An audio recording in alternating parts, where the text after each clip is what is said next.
Life has this funny way of throwing surprises at you when you least expect it. That's exactly what happened to me, Elizabeth, a 30-year-old paramedic with a passion for saving lives and a knack for getting myself into the most unexpected situations. My life was mostly about rushing from one emergency to another, with little room for anything else. I never imagined that a broken-down car would lead me to the love of my life. It was a scorching July afternoon, and there I was, stranded on the side of the highway, staring at my car's smoking hood like it would magically fix itself if I glared hard enough. That's when he showed up. Jack, with his easy smile and hands that seemed more suited to holding a beer than a wrench. "Need a hand?" he asked, walking up to me with a confident stride that somehow didn't match his casual attire. I must have looked like a mess, hair sticking to my forehead and frustration written all over my face. "Unless you can perform miracles, I doubt it." "This piece of junk hates me," I shot back, more out of my day's frustration than any real annoyance at him. Jack chuckled, a deep, hearty sound that made me take a second look at him. "Let's not call the exorcist yet. I'm pretty handy with cars. Let's see what we've got." I watched, half in disbelief, half in admiration, as Jack rolled up his sleeves and dove into the task. His hands moved with a certainty that was mesmerizing, and I found myself hoping he wouldn't fix the car too quickly. "Looks like your coolant hose decided to call it quits," he said, emerging from under the hood. "I can patch it up enough to get you to a shop." "Thanks, I don't even know what to say." "I'm Elizabeth, by the way," I stammered, extending a hand that he shook with a grin. "Jack. And don't worry about it.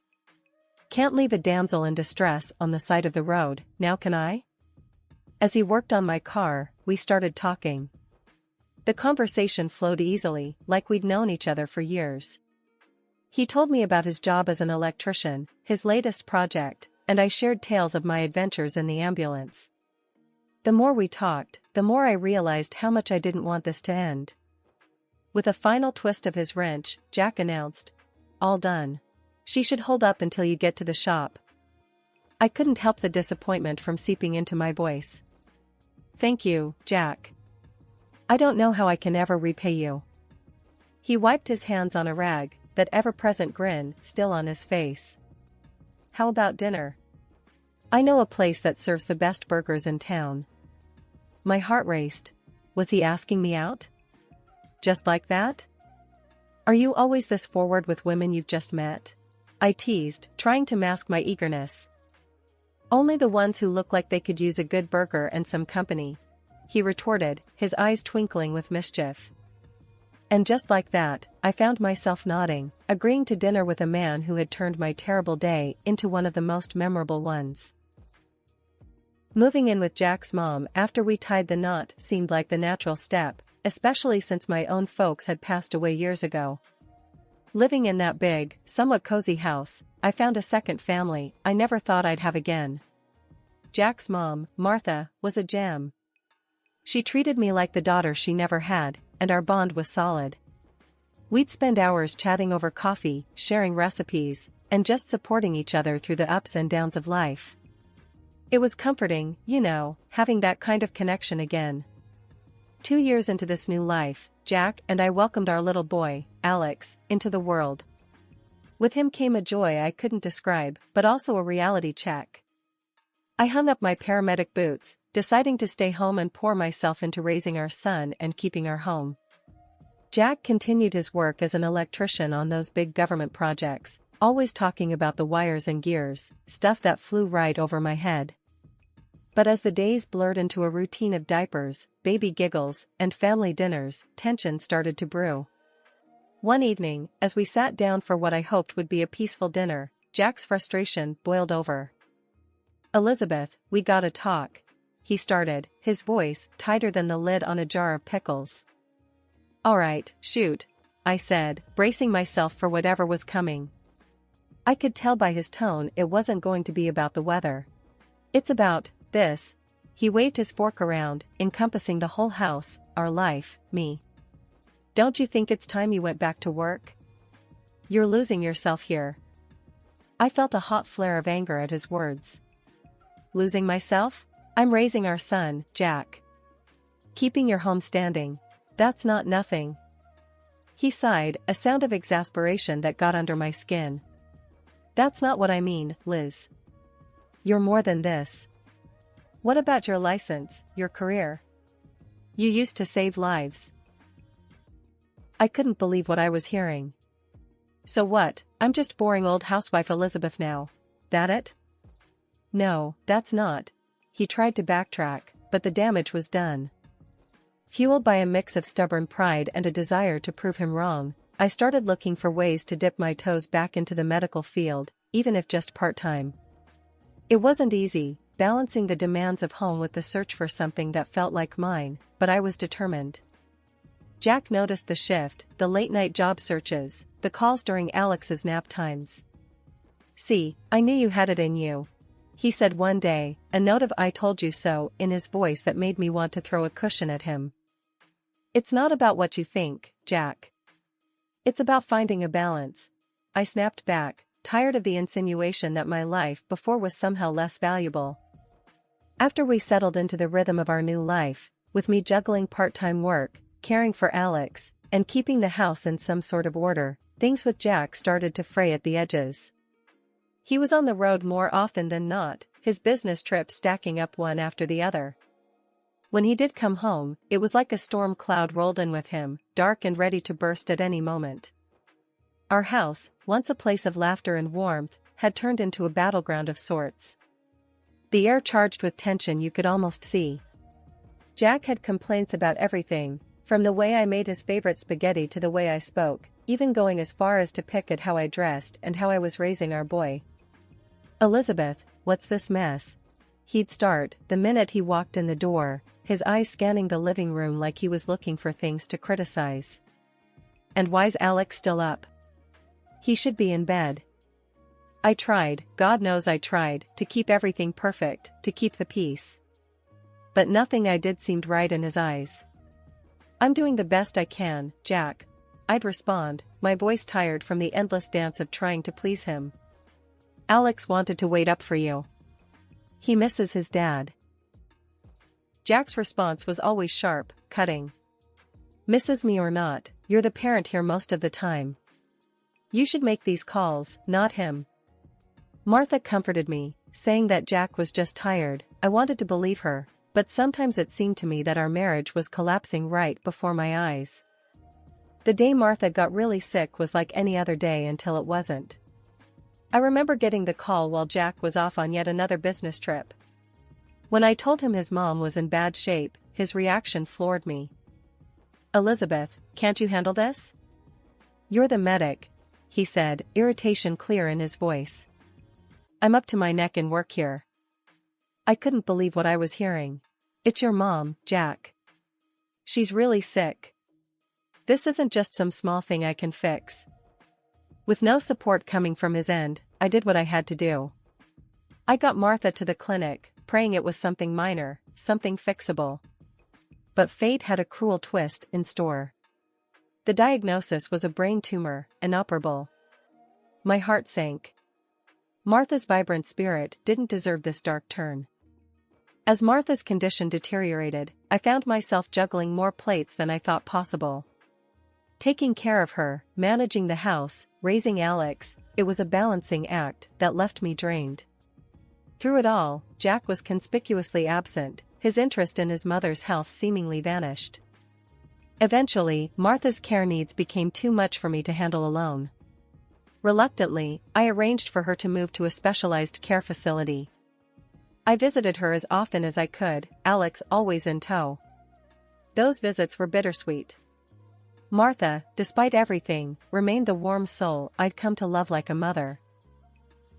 During one of our last visits, she took my hand, her eyes filled with a mix of sadness and gratitude. "Elizabeth, thank you for everything. I'm so sorry for how he turned out," she whispered, her voice barely above a breath. "Martha, don't. It's not your fault," I replied, my voice thick with unshed tears. But she just smiled, a weary, knowing smile. "You'll see, dear. There's a surprise waiting for you," she said, but refused to elaborate. Not long after, Martha passed away. Jack's absence at his own mother's funeral was the final straw. It was me who arranged everything, me who stood by her grave, saying goodbye to the woman who'd become more of a family to me than my own husband. The world I knew shattered around 2 a.m., when the sound of the front door banging against the wall jolted me awake. My heart raced as I saw Jack stumble in, not alone, but with a woman hanging onto his arm, her smug smile slicing through the dimness of the room. "Elizabeth, get up. We need to talk," Jack slurred, his words soaked in alcohol. Blinking the sleep from my eyes, I struggled to make sense of the scene before me. "Jack? Who's this? What's going on?" "This," he waved at the woman beside him, "is Sheila. She's going to be my wife. You need to pack your stuff and leave. Now." The room spun. "Leave? Jack, it's the middle of the night. Where am I supposed to go with Alex?" I could barely get the words out, my voice a mix of disbelief and rising panic. Jack's expression was cold, detached. "Not my problem. I've been waiting for the right time and now's it. I'm done with you." Fumbling for my phone, I hit record, my mind racing. "Done with me? Jack, what are you talking about? Why do we have to leave our home?"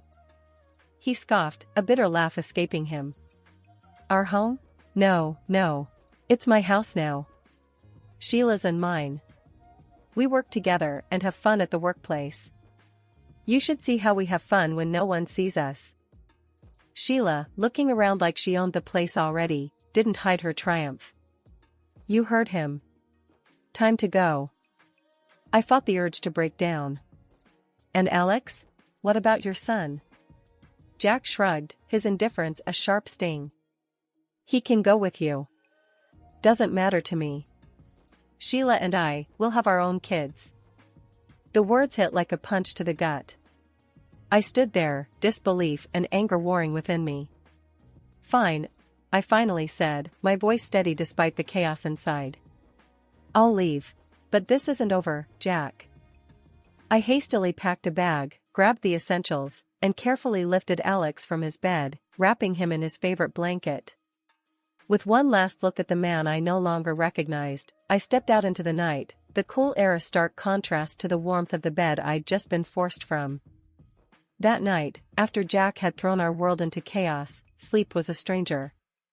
I sat in the dimly lit hotel room, Alex asleep beside me, oblivious to the storm raging outside and in my life. My mind raced with a million thoughts, fears, and plans. What next? How could I pick up the pieces of a life so abruptly shattered? I reached for my phone, the weight of it suddenly heavy with purpose. I dialed Lisa, a close friend who also happened to work with Jack. If anyone would understand, it would be her. "Hey, it's me," I started, my voice barely above a whisper, not wanting to disturb Alex's peaceful slumber. "Elizabeth? What's up? It's late. Is everything okay?" Lisa's voice was laced with concern, the sleepiness quickly fading. "No, everything's not okay. Jack, he kicked us out. Middle of the night. He's got someone else, Lisa. He said she works with him and he's going to marry her." The words tumbled out, each one a confirmation of the nightmare I was living. "What? Slow down, Elizabeth. He did what?" Lisa was fully awake now, her tone a mix of shock and anger. I took a deep breath, steadying myself, before continuing. "He brought her home, Lisa. Told me to pack up and leave. And I've got it all on audio. I recorded the conversation." "You did what?" "Elizabeth, that's brilliant.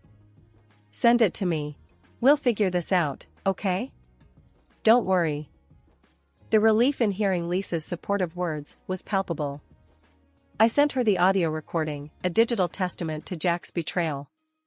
We talked plans, next steps, anything that would give me a sliver of hope in the darkness that had enveloped me. The first rays of dawn were breaking through the curtains of the hotel room when my phone buzzed to life. It was an unknown number, and for a moment, I hesitated. My life had been turned upside down, and I half expected more bad news. "Hello?"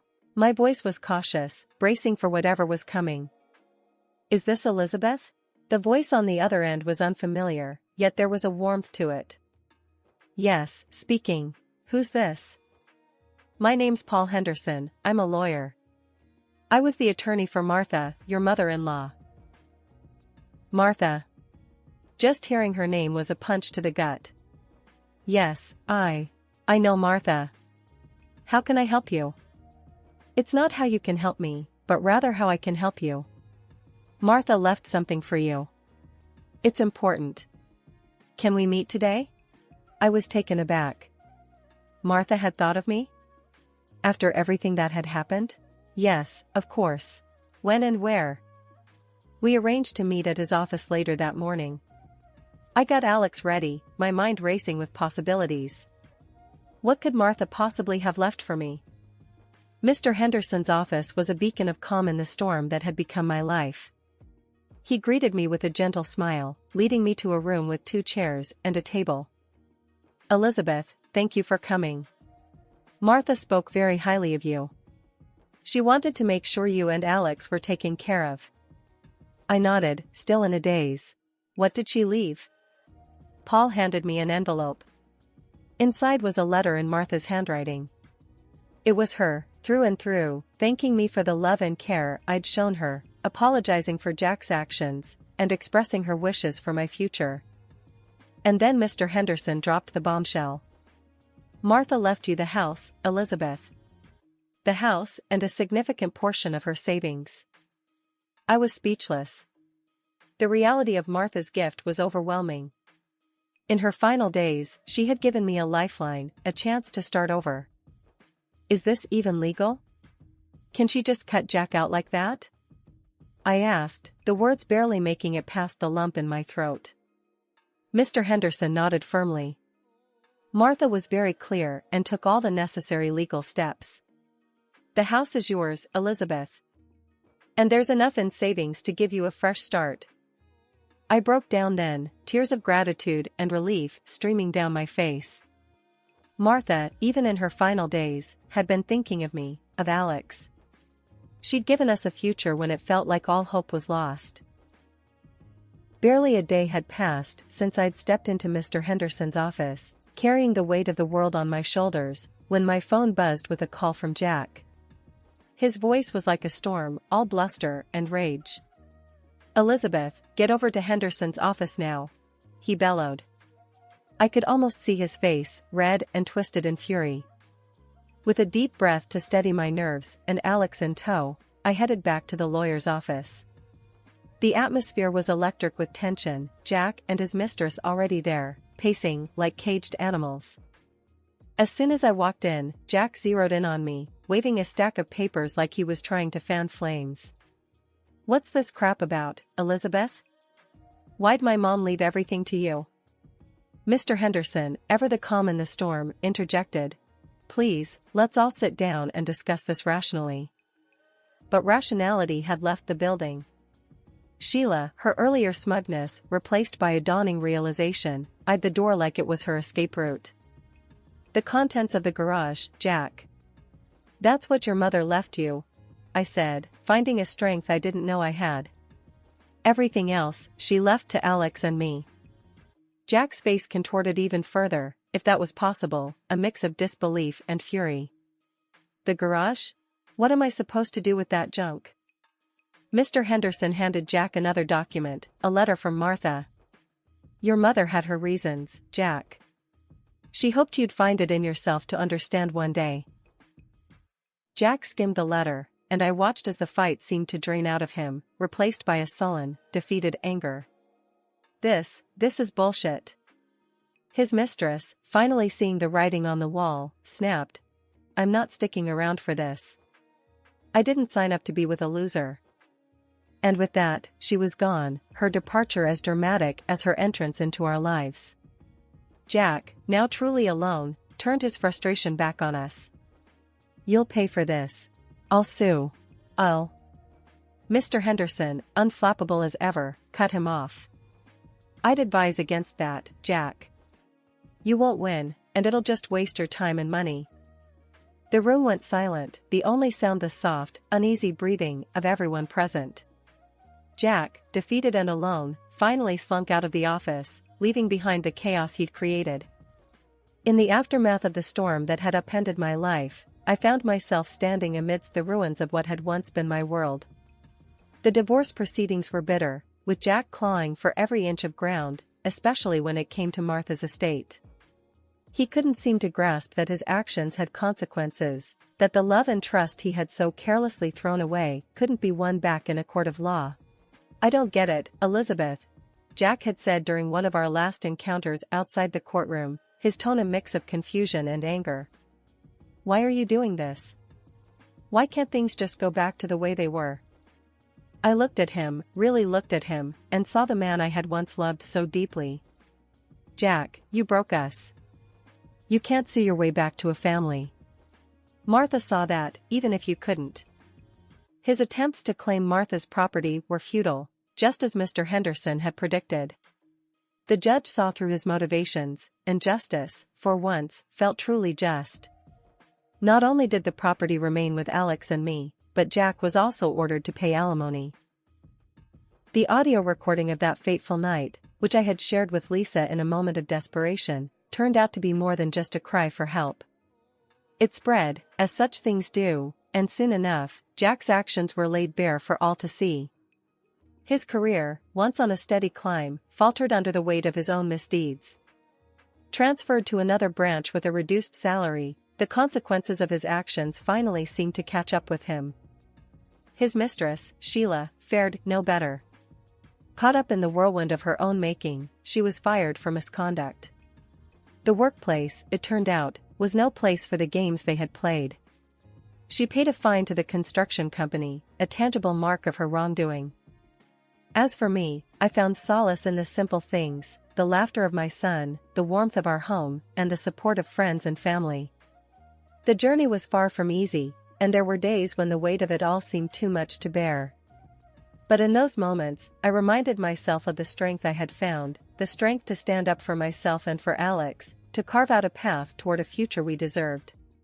Working as a paramedic, I've seen my share of life's thin line between tragedy and miracle. Yet, through it all, a spark ignited within me, pushing me toward a dream I thought was out of reach. With the inheritance Martha left us, that dream's become a tangible goal. I've started studying to become a doctor. It's tough, juggling studies with raising Alex and working, but somehow, we're making it work. Living in the house Martha left us has been a blessing in more ways than one. It's a constant reminder of her love and belief in us. Alex, he's growing up so fast, and every day I see more of the person he's becoming.